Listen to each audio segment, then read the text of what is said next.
4:32 left in this extra session. Hands off to Jacobs, stutters to the right, bursts through the whole 20, 25-30, he's off to the races, here in Seattle, nobody's gonna catch him, 25-20, 10, ball game, bye-bye Josh, 86 yards in overtime. He wants to win and does everything he can to help us.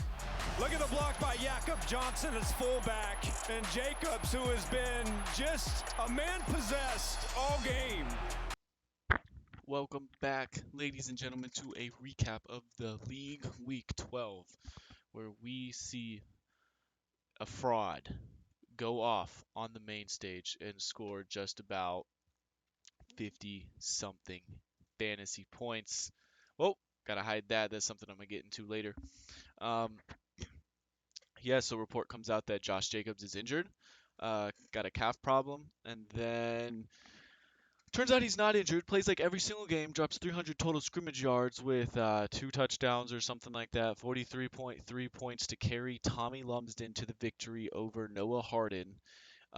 Even though I think going into that game, Tommy was, clearly like 131 minus 48. He was down by a lot. And, well, actually, now that I'm looking at it, he was still down by, he was tied, and then Paris Campbell probably got him the, whatever. Either way, insane week by Josh Jacobs, like utterly absurd. Moving on. Welcome back. I'll run through a quick recap, run through everything I normally run through, talk shit to some people, and then show a new feature that I think is pretty dope. Kudos to Jordan. Although I do have to say, Jordan, thank God that the trade deadline's up and we won't get those shitty trades from you anymore. Whew! Bless up, baby. Moving on, I throttled Dolly, dropping 170 points with 3 Arizona players somehow. It doesn't make sense to me either. But sorry, man. I didn't mean to do it to you, but hey, I'm still trying to make a playoff run.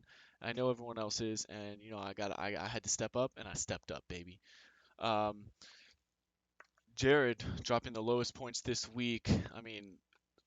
Barely below Jordan. Lost to Andrew. Just another crazy low scoring game. I played Devontae Adams in DraftKings, who only dropped 14 points this past game after he was projected like 19 or something. Hurt me, made me lose to Jordan in DraftKings, but nevertheless, we move. Wendy's 4 for 4 beat Wendy's 4 for 4. The fuck is going on here? Wendy's 4 for 4. What happened? Oh shit, Javen! Call him out, baby. I don't know what happened. His team shit the bed. That's what happens. Fucking hell, man. Fucking hell. But damn, Javen, you didn't have to go that hard. I thought I scored a lot of points. Look at you. Jesus Christ. Ramondre, Amon-Ra, Jalen Hurts. Go off then. And the craziest score of the week. Jonathan Taylor had 16 fantasy points. He had 16 fantasy points with 1.5 quarters left, and he couldn't score more than 3 or 4 to get Jordan the lead over Noah. Over Logan. Thank God Logan took down the big dog. And Jordan, tell me in the comments, man, if history shows Logan owns your ass, like no homo, that sounded kind of sus. He just beats you every time he plays you in fantasy. Actually, if I could, I'd pull up the read receipts and go and watch Logan say, I'll get my dub come week 12 when it was like week 2. 10 weeks later, man's got his dub. What can you say? And we already talked about Tommy and Noah's game. Looking at the full scoreboard here, it is absurd that we have 5 people at 5-7, and theoretically anybody can make playoffs since we play a 6-person playoff. Even if you look at 7-5 to 5-7, take away these 2 teams because 8-4, we have 2 games left. Noah could go 7-7, and then one of these guys could go 7-7, and then we just have a points for, points against race to make it in. It's absurd, and I'll talk about it later as well. But Dolly is leading the pack, 1568, and Jared's 1567, and their points against is just absurd. Only Harrison has more points against, and Logan's coming close to Jared. But like, as you guys can see, fantasy isn't about who scores the most points. It's not about who scores the least points. It's just about who beats their opponent during what week, and clearly who makes the most trade acquisitions. Although Jared is an outlier down here at 29. Maybe if he made that 30th, he'd be up here.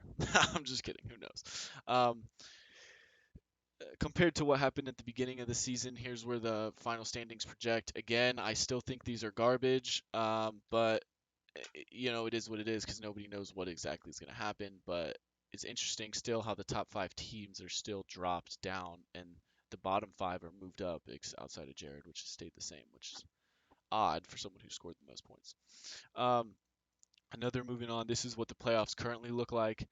Javen at 1, Jordan at 2, everybody else in between. This is probably what they're going to stay at unless someone like Noah really steps up. But I mean, we don't know what's going to happen yet. But this is just a little look at where we're sitting.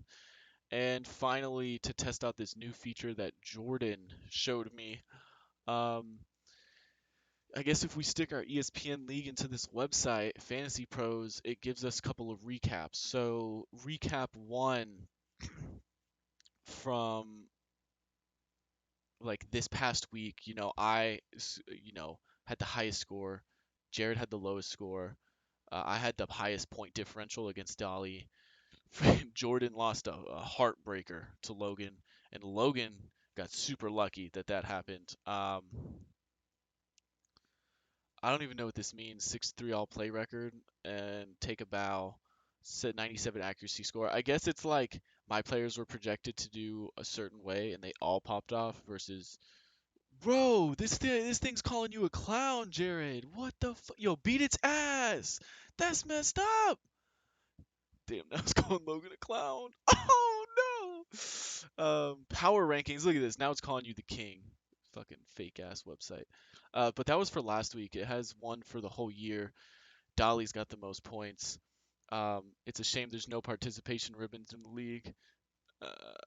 Is popping up the standings with an I don't know what. Oh, I guess Tommy has the one of the best records with the lowest amount of points scored. Interesting. Is this roasting me? I will always have week 10 when they got the biggest win of the season so far against. Hey, you may have said Wendy's fo what happened, but the Kingslayers, what happened in week 10, dude? Dominated your ass. No homo. Why does it keep sounding sus? Everything went right for Wreak Havoc in week 11 when they hit the league almighty points 183. That was absurd. That was literally, we were roasting Jordan for making horrible trades, trade rapes, whatever, and none of the players he traded for in any of those trades he played or could play, and his regular team just, I don't like, popped the F off. Back to McCaff, 6-6 so far, winning 50% of their matchups, only have a 37% win rate compared to the, okay, well, that's stupid. Somebody grab a fire extinguisher. He's on fire right now, winning the last 3 matchups. Hey, that's how we do, Logan. Started from the bottom, now we hit. We can't look away. Sometimes life comes at you fast. Other times it'll give you a few days and your friends taunt, texting gifts. Yeah, we do that all the time in the group chat. It's a little messed up. Clocked in with the lowest score this season, 65. Oh, shit. 50. Okay, stupid win rates. Sharpshooter. Fire say everything must go as a fantasy savant with a league-leading start-sit. Look at this. Dolly, listen to me right now, bro. You may think, screw everything, this league's not fair, but I promise you, you are balling out this season. I mean, you can't see it in the record, but you really are balling out, man. Like this season, it's awesome. I'm proud of you, especially because you're taking it more seriously. Um, it, Good for you. I mean, clearly this website is showing that you are killing it. And then all-time record, I guess for the whole league, for everyone that's in here. It's a little weird because Tommy's not been in here that as many seasons like as Jordan and I, but I mean, I'm doing pretty well for the Commissioner's Curse. Um, Weird. Logan. Tough scenes, bro. Actual standings. Oh, this is this season. Yeah. Power rankings. Of course, Jared's on top. What a goat. Anyway, thank you for tuning in for another recap. I hope this one was a little more entertaining, a little more better than the past couple. I know they've been dull. Sorry about that. Thanks for watching. I want to give a special shout out to Andrew Mitchell for showing me the PS3 emulator on the PC. Even though I probably haven't downloaded it yet and I'm not playing it here, I'm going to go take my brother's Xbox and play NCAA 12, which I think has the same road to glory as 14, just not as good. And that's what I'll be doing the rest of my night. So thanks for watching. Please tune in next week where we find out again, like who is or isn't going to make playoffs. I mean, I don't know. The stuff is all over the place. Like, it's crazy. Peace.